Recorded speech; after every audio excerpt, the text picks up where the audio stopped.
ജനങ്ങളെ അടിയന്തരമായി ബാധിക്കുന്ന ഒരു വലിയ പ്രശ്നം, അത് എല്ലാവരുടെയും ശ്രദ്ധയിൽ കൊണ്ടുവരാനാണ് ഞാനിത് ഈ വീഡിയോയിൽ ശ്രമിക്കുന്നത്.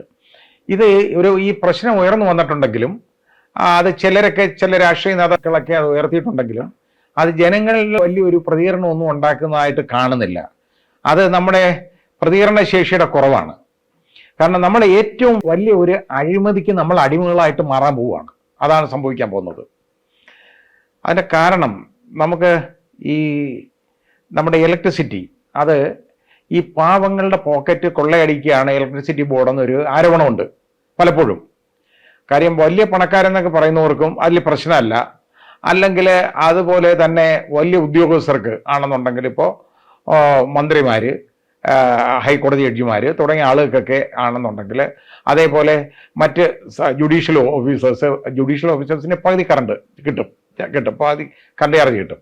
മറ്റവർക്കൊക്കെ ഫ്രീ ആണ് കറണ്ട് ചാർജ്. എനിക്ക് റിട്ടയർ ചെയ്തവർക്കൊന്നുമില്ല, എനിക്കൊന്നും ഫ്രീ അല്ല, കിട്ടുന്നില്ല. അപ്പോൾ ഇത് ഇങ്ങനെ കിട്ടുന്നുണ്ട്. അപ്പോൾ അവർക്കത് പ്രശ്നമല്ല ഇതൊന്നും. കാരണം പാവങ്ങളെയും സാധാരണക്കാരെയാണ് ഇത് ഏറ്റവും കൂടുതൽ ബാധിക്കുന്നത്. അങ്ങനെ വരുന്നുടനെ ഇപ്പോൾ നമ്മൾ ഈ പ്രശ്നത്തെക്കുറിച്ചൊന്ന് ചിന്തിക്കണം. കാർബോറണ്ടം യൂണിവേഴ്സൽ ലിമിറ്റഡ് എന്ന് പറയുന്ന ഒരു കമ്പനി, ഒരു പ്രൈവറ്റ് കമ്പനിയാണ്. അവർക്കൊരു 2-3 ഫാക്ടറികളും ഒക്കെ ഉണ്ടായിരുന്നു. അപ്പോൾ അവർക്ക് മൊത്തമായിട്ട് ഒരു 12 മെഗാവാട്ട് ഇലക്ട്രിസിറ്റി വേണ്ടി വന്നു. High tension electricity. അത് അന്ന് ബുദ്ധിമുട്ട് വന്നു. കാരണം ഇലക്ട്രിസിറ്റി ബോർഡിൽ KSCBLന് അത്രത്തോളം അങ്ങോട്ട് ചിലപ്പോൾ കൊടുക്കാൻ പറ്റുന്നില്ല, ആ രീതി വന്നു. അങ്ങനെ പവർ ഷോർട്ടേജ് ഒക്കെ വന്നപ്പോൾ അവർ ഗവൺമെന്റിനെ സമീപിച്ചു. എന്നിട്ട് പറഞ്ഞു, അതുപോലെ ഇലക്ട്രിസിറ്റി ബോർഡിനെ സമീപിച്ചു, പറഞ്ഞു അവർക്കൊരു മിനി ജലവൈദ്യുത പദ്ധതി അവർക്ക് കൊടുക്കണം. അവർ ആ കറണ്ട് ജനറേറ്റ് ചെയ്തോളാം. അവർ മണിയാറാണ് അവർ ആവശ്യപ്പെട്ടത്. മണിയാറിന്റെ പ്രത്യേകത എന്ന് പറയുന്നത് പത്തനംതിട്ട ജില്ലയിലാണ്. ശബരി പ്രോജക്റ്റിന്റെ ഒക്കെ വന്നപ്പോൾ അവിടെ ഒരു അണക്കെട്ട് മണിയാറിലുണ്ട്. ഇവിടെ അണക്കെട്ടിൽ നിന്ന് 5 പൈസ അണക്കെട്ടിനെ ചിലവാക്കണ്ട.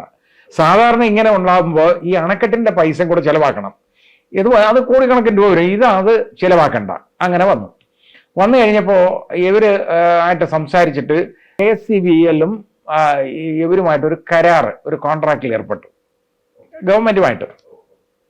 ഈ കാർബോറണ്ടം യൂണിവേഴ്സൽ ലിമിറ്റഡുമായിട്ടൊരു കരാറിൽ ഏർപ്പെട്ടു. 1991 ആ കരാർ അനുസരിച്ച് അവർ പ്ലാന്റും മെഷീനറിയും അവർ സ്ഥാപിക്കും. ഗവൺമെൻറ് ലാൻഡാണ്, അണക്കെട്ട് അവിടെ ഉണ്ട്. അപ്പോൾ വെള്ളം വെറുതെ ഒഴുകി വരികയാണ്. അപ്പോൾ ഇത് മാത്രമല്ല, അവിടുത്തെ പ്രത്യേകത എന്ന് പറഞ്ഞാൽ 365 ദിവസവും കറണ്ട് ഉൽപ്പാദിപ്പിക്കാം, ഒരു കുഴപ്പമില്ല. കാരണം വെള്ളത്തിൻ്റെ അവിടെ ഷോർട്ടേജ് വരത്തില്ല. കാരണം മറ്റേ ശബരി പ്രോജക്റ്റിൽ നിന്നൊക്കെയുള്ള വെള്ളം എപ്പോഴും ഇവിടെ കിട്ടും.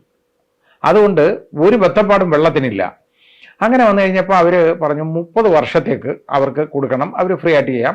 അത് കഴിഞ്ഞ് ഒരു തർക്കവും തടസ്സവും പറയാതെ ഗവൺമെന്റിന്, അതായത് KSCBക്ക് ഇതങ്ങ് ഹാൻഡ് ഓവർ ചെയ്യാം ഈ പ്രോജക്റ്റ്.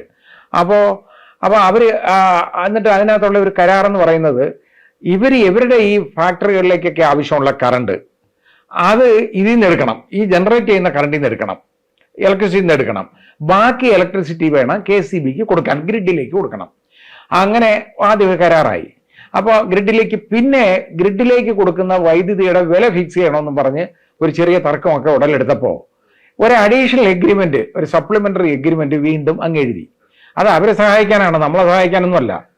എന്താണെന്നറിയാം, അതിനകത്ത് ഈ KSCBക്ക്, അതായത് ഇവരെടുക്കുന്ന കറണ്ട്, അതായത് ഇവരുടെ കയ്യിൽ നിന്ന് അധികം വരുന്ന കറണ്ട് ഇവർ ഗ്രിഡിലേക്ക് കൊടുക്കുന്നതിന് എക്സ്ട്രാ ഹൈ ടെൻഷൻ EHTയുടെ റേറ്റ് കൊടുക്കാമെന്ന്. അല്ലാതെ ഈ പാവങ്ങൾക്ക് കൊടുക്കുന്ന കറണ്ടിന്റെ റേറ്റ് അല്ല, എക്സ്ട്രാ ഹൈ ടെൻഷൻ ലൈനിന് കൊടുക്കുന്ന റേറ്റ് കൊടുത്തോളാം. അതായത് നമ്മുടെ ജലം, നമ്മുടെ അണക്കെട്ട്, ഇവർക്ക് പ്ലാന്റ് മെഷീനറി മാത്രമേ ഉള്ളൂ. അപ്പോൾ 30 വർഷത്തേക്ക് അത് ജനറേറ്റ് ചെയ്യാം. അപ്പോൾ എന്നിട്ട് ഈ പണിയും കൂടെ ആണ് അതിൻ്റെ കൂടെ. ഇവരെന്ത് ചെയ്യുന്നറിയോ, എന്നിട്ട് 1994 ഡിസംബറിൽ ഇതിൻ്റെ ലാസ്റ്റ് സ്റ്റേജായി തുടങ്ങിക്കഴിഞ്ഞപ്പോൾ അന്ന് മുതലാവുമ്പോൾ ഈ 2024 ഡിസംബർ ആവുമ്പോൾ ഈ 30 വർഷം തികയാണ്. അപ്പോൾ ഒരു തർക്കം മുടക്കം പറയാതെ ഇത് ഇനി കൊടുക്കേണ്ടതാണ്. അപ്പോൾ ഈ 30 വർഷം ഇവർ ചെയ്ത പണിയാണ് നമ്മൾ ശ്രദ്ധിക്കേണ്ടത്. ഈ കരാറും ഒക്കെ ഉണ്ടായല്ലോ, ഈ കരാർ മുഴുവൻ വ്യവസ്ഥകൾ അവരങ്ങ് ലംഘിച്ചിട്ട് അവിടെ ജനറേറ്റ് ചെയ്യുന്ന ഇലക്ട്രിസിറ്റി അവരെടുക്കത്തില്ല. അവർ നേരെ KSCBക്ക് കൊടുക്കും. 5 രൂപ 6 രൂപ റേറ്റാണ് കിട്ടും. അവർ ആ കറണ്ട് എടുക്കാതെ അവര് ഓപ്പൺ ആക്സസ് ചെയ്യുന്ന കറണ്ട് വാങ്ങിക്കും, 1.5 രൂപയ്ക്കൊക്കെ കിട്ടും യൂണിറ്റിന്. അപ്പോൾ ഇത് ഈ 30 വർഷം കൊണ്ട് അവരുണ്ടാക്കിയെടുത്ത എത്ര എന്നറിയോ തുക? ഏതാണ്ട് അവര് 600 കോടി രൂപ അവര് ഉണ്ടാക്കിയെടുത്തിട്ടുണ്ട്. ഈ കഴിഞ്ഞ 30 വർഷം കൊണ്ട് 600 കോടി രൂപ, അതായത് ഒരു വർഷം ഒരു 200 കോടി രൂപ വെച്ചെടുത്തു. അത് പഴയ റേറ്റിനൊക്കെ നോക്കുമ്പോഴാണ്. ഇപ്പോഴൊക്കെ ആണെന്നുണ്ടെങ്കിൽ അത് അതിൽ കൂടും. അപ്പോൾ ഇവരൊന്നും അനങ്ങാതിരുന്നിട്ട് ഈ പീരീഡ് അങ്ങോട്ട് തീരാറായപ്പോൾ പതുക്കെ ചൊറി തുടങ്ങി കേട്ടോ. തുടങ്ങിയിട്ട് ഇവന്മാർ കാട്ടുകള്ളന്മാരല്ലേ എല്ലാം. തുടങ്ങിയിട്ട് പതുക്കെ നമ്മുടെ വ്യവസായ വകുപ്പ് മന്ത്രിയെയും നമ്മുടെ ബഹുമാന്യരായ മുഖ്യമന്ത്രിയൊക്കെ സമീപിച്ചു. അപ്പോൾ ഈ പീരീഡ് ഒന്ന് നീട്ടി കിട്ടണം, കാലാവധി ദീർഘിപ്പിക്കണം. അതായത് ഒന്നും ചെയ്യാനുള്ളതല്ല, ഇനി ഒന്നും ചെയ്യേണ്ട, കാലാവധി അങ്ങ് ദീർഘിപ്പിച്ചു കൊടുത്താൽ മതി.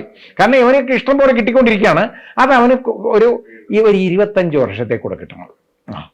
പിന്നെ 25 വർഷത്തേക്കൂടെ കൊടുക്കുക എന്ന് പറയുമ്പോൾ നമ്മളിപ്പോൾ കണക്കാക്കിയ ഇപ്പോഴത്തെ റേറ്റ് അനുസരിച്ച് കണക്കാക്കിയാൽ, നമ്മുടെ എല്ലാം കൂടെ നോക്കി കണക്കാക്കിയാൽ എങ്ങനെയായാലും ശരി ഒരു മാസം 1.5 കോടി രൂപ അവർക്ക് കിട്ടും. ഒരു വർഷം 18 കോടി രൂപ കിട്ടും. 25 വർഷത്തേക്ക് നമ്മൾ നോക്കിയാൽ 480 കോടി രൂപ കിട്ടും. അല്ലെങ്കിൽ അത് മിക്കവാറും അത് 800 കോടി രൂപ വരെ പോകും, കാരണം റേറ്റിന്റെ വ്യത്യാസം വരുമ്പോൾ. അപ്പൊ ഈ 800 കോടി രൂപ ഈ കാട്ടുകള്ളന്മാർക്ക് കൊടുക്കാനായിട്ട് മറ്റ് കള്ളന്മാരെല്ലാം കൂടെ തീരുമാനിക്കാം.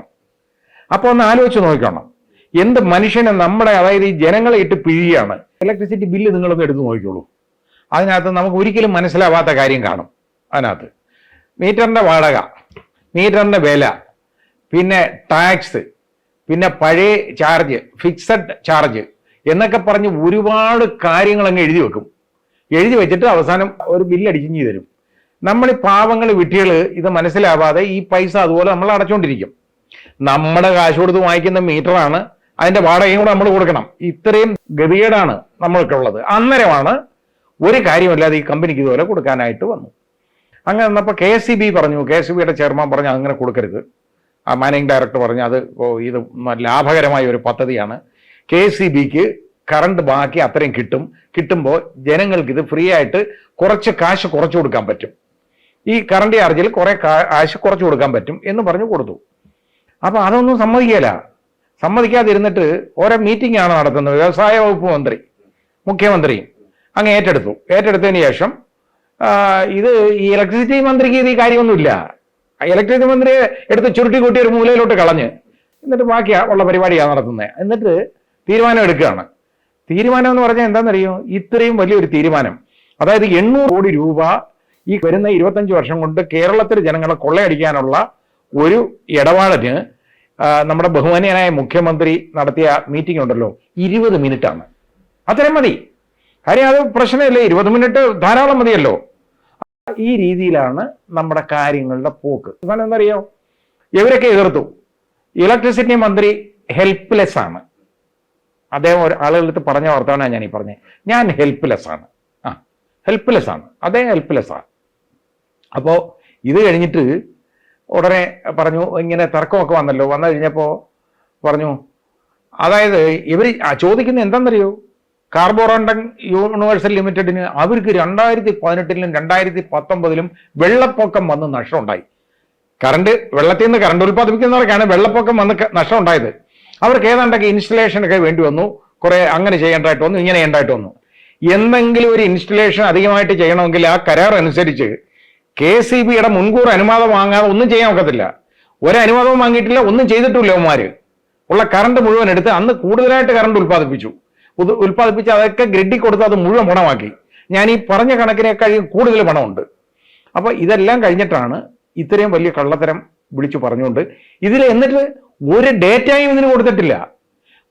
ഒരൊറ്റ സെന്റൻസ് ആണ് 2018-ലും 2019-ലും ഇങ്ങനെ വന്നുകൊണ്ട് വെള്ളപ്പൊക്കം വന്നുകൊണ്ട് കുറെ നഷ്ടം ഉണ്ടായി. വെള്ളപ്പൊക്കം വന്ന് അവന്റെയൊക്കെ വീട്ടിൽ വെള്ളം കയറി എന്നുള്ളതല്ല അതിന്റെ നഷ്ടം, നമ്മൾ അറിയേണ്ട കാര്യമില്ല. ഏതാണ്ട് നഷ്ടം വന്നത് ഒരു നഷ്ടവും വന്നതല്ല, കള്ളമാണ് മുഴുവൻ. അതിന് ഒരു ഡേറ്റയും ഇല്ലാതെ ഉടനെ ഗവൺമെന്റിന്, നമ്മുടെ വ്യവസായ വകുപ്പ് മന്ത്രിക്കും മുഖ്യമന്ത്രിക്കും ബോധ്യമായി ഭയങ്കര നഷ്ടമാണ് അവന്മാർക്ക്. അതുകൊണ്ട് അവർക്കൊരു 25 വർഷം കൊടുക്കണം.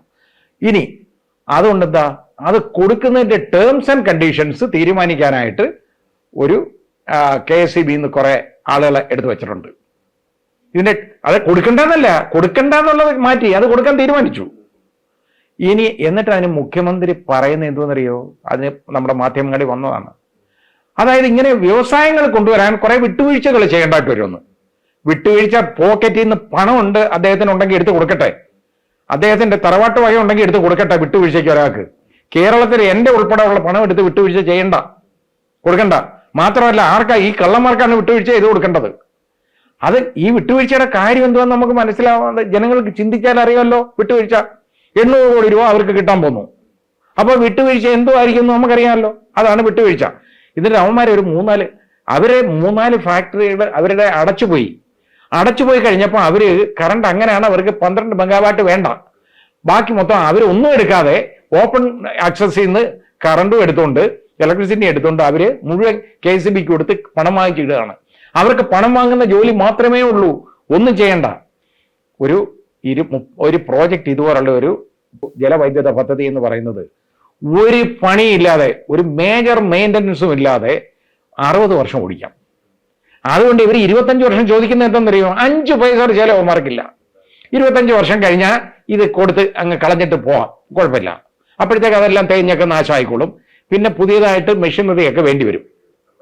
അതുകൊണ്ട് 25 വർഷം യവന്മാർക്ക് സുഭിക്ഷമായിട്ട് ഈ പണം കിട്ടിക്കൊണ്ടിരിക്കും. അതാണ് ഈ അഴിമതി. ഈ അഴിമതിയുടെ വ്യാപ്തി മനസ്സിലാവുന്നല്ലോ. നിങ്ങൾ ചിന്തിക്കുക, യഥാർത്ഥത്തിൽ ഉണരുക, പ്രവർത്തിക്കുക, പ്രതികരിക്കുക. ഇല്ലെന്നുണ്ടെങ്കിൽ ഇതുപോലെ നമ്മുടെ കാൽച്ചോട്ടിൽ നിന്ന് മണ്ണൊലിച്ചു പോയിക്കൊണ്ടിരിക്കും. അതാണ് ഈ നടന്നുകൊണ്ടിരിക്കുന്നത്. ഏറ്റവും വലിയൊരു അഴിമതിയാണ് ഈ കാണുന്നത്. ഈ അഴിമതിയുടെ പുറയിൽ വലിയ സാമ്പത്തിക അഴിമതി തന്നെയാണിത്. ഈ അഴിമതിയുടെ പുറയിലുള്ളത് അത് തന്നെയാണ്, സാമ്പത്തികമാണ്. അത് ആരൊക്കെ വാങ്ങിച്ചെന്നോ എന്തൊന്നും ഞാൻ പറയുന്നില്ല. കാലക്രമേണ അത് പുറത്തു വരും. പിന്നെ ഇതുപോലുള്ള ഒരുപാട് അഴിമതികൾ നമ്മൾ കണ്ടാണല്ലോ.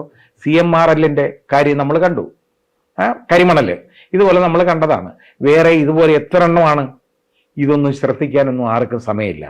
ഇത് ശ്രദ്ധിക്കാൻ വരുമ്പോഴാണ് ആരെങ്കിലും തല്ലുകൊല്ലുവോ ഇതൊക്കെ ചെയ്യുന്നത്. ഇത് ലൈം ലൈറ്റ് നിൽക്കുമ്പോൾ ഏതെങ്കിലും ഒരു കൊലപാതകം നടക്കുക, അതിൻ്റെ പുറകെ അങ്ങ് പോകും. അങ്ങനെ ആകരുത്. നിങ്ങൾ വഞ്ചിതരാകരുത്. ശ്രദ്ധിക്കണം, പ്രതികരിക്കണം.